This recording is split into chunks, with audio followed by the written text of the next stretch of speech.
Hello friends, welcome to our own channel daily stock. तो आज हम आपको शक्ति शुगर के बारे में बताने वाले हैं और फंडामेंटल्स के साथ बताएंगे कि आपको इस शेयर में निवेश करना चाहिए या नहीं करना चाहिए। आगे बढ़ने से पहले अगर आपने हमारे चैनल को सब्सक्राइब नहीं किया हो तो आप हमारे चैनल को सब्सक्राइब ज़रूर कर दीजिएगा and hit the bell icon. तो सबसे पहले आपको शक्ति शुगर के बारे में बताते हैं और ये भी बताएंगे कि आज जो शुगर स्टॉक्स में जो रैली दिखाई दी है, आज जो अप ट्रेंड दिखाई दिया है वो क्यों दिया है, ऐसा क्या रीज़न था।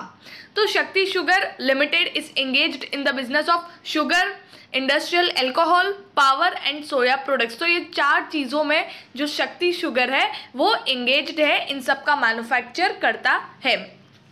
तो जैसे कि आज एक जो ब्रोकिंग फर्म थी उन्होंने बोला कि नेक्स्ट ईयर तक कंपनी मतलब जितने भी शुगर स्टॉक्स है उनका रेवेन्यू अच्छा खासा इंक्रीज हो सकता है और अच्छी खासी उसमें प्रॉफिट्स भी देखने को मिल सकती है। तो उस वजह से यहाँ पर जितने भी शुगर स्टॉक्स है उनमें आज अच्छी खासी उसमें आज इंक्रीमेंट दिखाई दिया है, मतलब सब अच्छा खासा ऊपर गए हैं। तो उसमें से एक शक्ति शुगर भी है जो ये भी आज ऊपर गया था। अब यहाँ पर कंपनी डेटा की बात करें तो मार्केट कैप है 200.85 करोड़ का। तो ये एक स्मॉल कैप कंपनी है जिसका सिर्फ 200 करोड़ का मार्केट कैप है। इंडस्ट्री पी अगर आप देखोगे तो यहाँ पर 14.30, लेकिन करंटली इसका जो प्राइस टू अर्निंग रेशियो है वो नहीं दिया हुआ है। क्यों? क्योंकि ये कंपनी अभी हाल फिलहाल लॉस में है। बुक प्राइस की बात करेंगे तो 0.78 टाइम्स पे आपको ये शेयर मिल रहा है, मतलब इसकी जो बुक वैल्यू है 21.74, इससे भी कम प्राइस में आपको जो इसका करंट मार्केट जो शेयर प्राइस है वो आपको इस समय मिल रहा है। डिलीवरेबल परसेंटेज है 62.62, मतलब इतनी डिलीवरी इस शेयर की उठाई गई है। तो ये था इसका कंपनी डेटा। अब आगे बढ़ते हुए यहाँ पर बात करेंगे इसके फाइनेंशियल ट्रेंड, जहाँ पर इसका रेवेन्यू कितना बढ़ रहा है और कितना प्रॉफिट या कितना लॉस ये कंपनी कर रहा है। तो रेवेन्यू अगर आप देखेंगे 2018 में जो कंपनी का रेवेन्यू था ओनली 540 करोड़। तो अगर मैं इसके पास्ट रेवेन्यूज़ अगर आपको बताऊं तो 2015 से पहले कंपनी का जो रेवेन्यू था वो समथिंग 2000 करोड़ के ऊपर था, 2300 करोड़ था। मतलब कंपनी इतना रेवेन्यू करती थी, तब जाके कंपनी जो थी उसको 250 या 300 करोड़ का प्रॉफिट हुआ करता था। लेकिन अब कंपनी सिर्फ 550 करोड़ का रेवेन्यू कर रही है, 700 करोड़ का, 923 करोड़ का या फिर 765 करोड़ का। सिर्फ कंपनी अभी इतना सा ही रेवेन्यू कर रही है। तो कंपनी की स्वाभाविक बात है कि कंपनी अपना एक्सपेंस भी नहीं निकाल पा रही है यहाँ पे, ठीक है। 2018 में कंपनी जो थी 177 करोड़ के लॉस में थी, 2019 में 214 करोड़ के लॉस में, देन 205 करोड़ के लॉस में और 116 करोड़ के लॉस में थी इन 2021 में। तो यहाँ पर जो है कंपनी खुद का एक्सपेंस भी नहीं निकाल पा रही है क्योंकि कंपनी का रेवेन्यू जो है वो बहुत कम है। अगर कंपनी को प्रॉफिट में भी आना है तो कम से कम इसको 1000 करोड़ का रेवेन्यू करना पड़ेगा, तब जाके ये कंपनी प्रॉफिट में आएगी। उससे पहले ये कंपनी प्रॉफिट में नहीं आ सकती। इसके कुछ पास्ट रेवेन्यूज़ और प्रॉफिट्स मैंने देखे हैं, उसके एक्सपीरियंस से मैं आपको ये बता रही हूँ।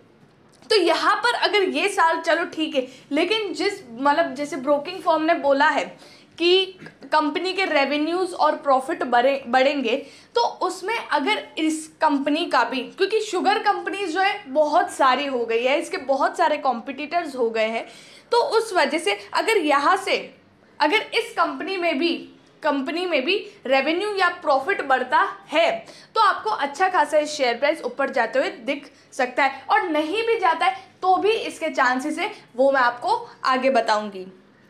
शेयर होल्डिंग पैटर्न की बात करें तो प्रमोटर के पास यहाँ पे 59.83% का स्टेक है, डोमेस्टिक इन्वेस्टर्स के पास 12.05% का स्टेक है और पब्लिक के पास है यहाँ पे 28.12% का स्टेक। तो ये कंपनी की शेयर होल्डिंग पैटर्न है, जहाँ पर फॉरेन इन्वेस्टर्स या म्यूचुअल फंड इन्वेस्टर्स उन्होंने इन्वेस्ट नहीं किया है, लेकिन डोमेस्टिक प्रमोटर और पब्लिक इन्वेस्टर यहाँ पर है। रेवेन्यू स्टेटमेंट की बात करें तो 2 मार्च में यहाँ पर कंपनी का जो रेवेन्यू था वो 225 करोड़ का था। जून में 180 करोड़ का था और सितंबर में 144 करोड़ का था। तो यहाँ पर क्वार्टर वाइज भी अगर आप देखें तो कंपनी का जो रेवेन्यू है वो डिक्रीज हो रहा है, तो ये भी एक बढ़िया बात नहीं है। तो और उसी के साथ अगर आप नेट प्रॉफिट देखेंगे तो मार्च में कंपनी ने 70 करोड़ का प्रॉफिट कर लिया, लेकिन जून और सितंबर में देखेंगे तो -43 करोड़ का लॉस, मतलब 43 करोड़ का लॉस किया है और सितंबर में 60 करोड़ का लॉस किया है। तो ओवरऑल अगर 3 क्वार्टर का मिक्स करें तो कंपनी यहाँ पर नेट लॉस में है, क्योंकि कंपनी के यहाँ पर एक्सपेंस ही नहीं निकल पा रहे। कंपनी का यहाँ पर फाइनेंस कॉस्ट इंक्रीज हो रहा है। क्यों? क्योंकि कंपनी के पास लोन भी ज़्यादा है, कंपनी का लोन बढ़ रहा है तो फाइनेंस कॉस्ट बढ़ रहा है। कंपनी के जो रॉ मटेरियल का जो एक्सपेंस है वो कंपनी का बढ़ रहा है, तो उस वजह से ओवरऑल कंपनी लॉस में है। रिटर्न रेशोज की बात करेंगे तो 2019 में भी -474% के ROE पे थी ये कंपनी, और अभी तो दिया हुआ नहीं है, लाइक 0 पे है 2020 में भी और 2021 में भी। अब यहाँ पर क्या होता है कि जो शेयर होल्डर्स होते हैं कंपनी के, उन्होंने जो पैसा लगाया है कंपनी पे, ठीक है, उन पैसों से कंपनी कैसा काम कर रही है और रिटर्न दे रही है, जो यहाँ पर नहीं दिया हुआ है। और अगर दिया हुआ भी होता तो वो माइनस में ही होता, क्योंकि return ratios are totally depend on profit. ROC की बात करें तो वो 18.38 से 16.74 और अब थोड़ा 2021 में इंक्रीज हुआ, 22.29% हुआ। क्यों? क्योंकि कंपनी जो लॉस थी, कंपनी का जो लॉस था इन 2019 या 2020 में, उनके कंपैरिजन में अगर आप देखें तो 2021 में कंपनी ने लॉस थोड़ा कम किया है, उस वजह से यहाँ पर जो ROC है वो इंक्रीज हुआ है। तो जो कैपिटल को ये एफिशिएंटली यूज़ कर रहे हैं। रिटर्न ऑन एसेट्स की बात करें तो -11.32 से -6.41 हुआ है, मतलब जो एसेट्स पे जो रिटर्न मिलता है कंपनी के, वो भी यहाँ पर लाइक डिक्रीजिंग वे में यहाँ पर थोड़ा इंक्रीज हुआ है। मतलब कंपनी के एसेट्स पे अभी थोड़ा बहुत रिटर्न, लाइक समझ रहे हो आप कि नहीं मिल रहा है, बट उस वे में ये इंक्रीज हो रहा है। लेवरेज रेशो की बात करेंगे तो डेट टू इक्विटी अगर आप देखेंगे तो 6.60 और मार्च 2021 में -1.14 हो गया है। जैसे कि अगर आप देखेंगे तो कंपनी के पास अभी 906 करोड़ का डेट है, मतलब करंटली अगर आप देखेंगे तो कंपनी के पास इतना डेट है जो बहुत ही ज़्यादा है। अगर ये धीरे धीरे पे ऑफ करती है then it will be good for a company. और इंटरेस्ट कवरेज रेशियो भी यहाँ पर जो है 0.17 से -0.10 हो गया, मतलब इंटरेस्ट पे करने की कैपेबिलिटी भी कंपनी की यहाँ पर डिक्रीज हो रही है, तो ये भी एक अच्छी बात नहीं है। तो फंडामेंटली यहाँ पर कंपनी अच्छी नहीं लग रही है, it's all because of the revenue and profits जो यहाँ पर डिक्रीज हो रहे हैं। एट लास्ट बात करते हैं, आपको यहाँ पर बताती हूँ मार्केट प्राइस के बारे में। 5 ईयर हाई है 44.45, लेकिन करंटली आज जो इसका मार्केट प्राइस था, लास्ट ट्रेडेड प्राइस वो है 16.90 और 9.74% अप था, 1.50 रुपीज़ अप था ये शेयर।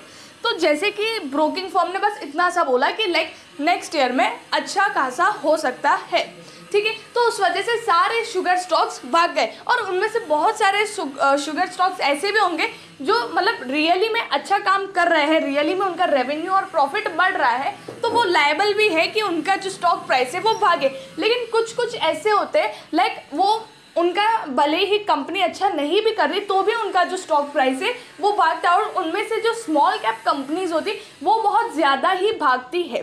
तो अगर आपको लॉन्ग टर्म के लिए ये शेयर में निवेश करना है तो मैं आपको सजेस्ट नहीं करूँगी। क्यों? क्योंकि अभी ऐसा कुछ खास दिख नहीं रहा है कि आप लॉन्ग टर्म के लिए कंपनी में निवेश करें। लेकिन अगर आपको सिर्फ ये रैली पे लाइक विश्वास है कि हाँ कंपनी अच्छा ये कंपनी नहीं लाइक शुगर स्टॉक्स अच्छा करेगी, तो वो सारे स्टॉक्स उसमें भागते ही है, तो उसमें आपको लाइक ये शेयर में आपको अच्छा खासा मुनाफा मिल सकता है। कैसे? क्योंकि सारे स्टॉक्स अगर भागेंगे तो ये स्टॉक्स भी इस स्टॉक को भी थोड़ा बहुत भगाएंगे, तो वो जब ये भगाएंगे तो उसमें आपको अच्छा खासा मुनाफा मिल सकता है। तो यहाँ पर अगर आपको सिर्फ गेन्स के लिए एंटर करना है तो आप इसमें निवेश कर सकते हैं, बाकी लॉन्ग टर्म के लिए मैं आपको सजेस्ट नहीं करूँगी। अगर आपको वीडियो अच्छा लगा तो please like and share and subscribe our channel. Thank you.